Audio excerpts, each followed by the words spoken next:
So many of us will trust God, but we don't understand trusting means release. ఈరోజు కొన్ని పట్టి పెట్టుకుంటాం హృదయంలో, విడిచిపెట్టాము, మొండికేస్తాము, దేవుని అర్థం చేసుకోము, దేవుడు చేతగానోడు అని చెప్పి దేవుని మళ్ళీ పైపెచ్చు దేవుని నిందిస్తుంటాం. We don't want to release the control. దేనికి భయపడుతున్నాం ఈరోజు? భయం ఎప్పుడు వస్తుంది తెలుసా? ఒకదాన్ని కోల్పోతే నేను బ్రతకలేనప్పుడు అది విడిచిపెట్టడం మనకి ఏమొస్తుంది? భయం వస్తుంది. Yes or no? నువ్వు బాగా ఒకటి ఇష్టపడ్డావు, అది ఏదని నేను చెప్పదలుచుకోలేదు. ఇస్సాకు అనుకోండి, ఇస్సాకులాగా పిచ్చికి ఇష్టపడ్డావు, అది వేరే వాళ్ళు ఎత్తుకోపోతారంటే. ఇప్పుడు ఇస్సాకు నీ ప్రాణం అండి, చాలా సంవత్సరాల తర్వాత ఇస్సాకు దేవుడికి ఇచ్చాడు. ఇస్సాకు అంటే చిరునవ్వు, ఒకటి నీకు బాగా సంతోషాన్ని మిగిల్చింది.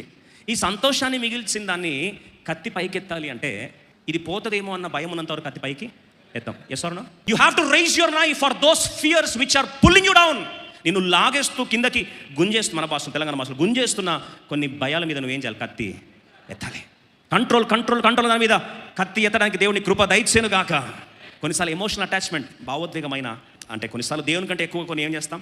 ప్రేమించి గట్టిగా పట్టుకుంటాం దాన్ని, ఇంకా విడిచిపెట్టమంటే మన వల్ల కాదు.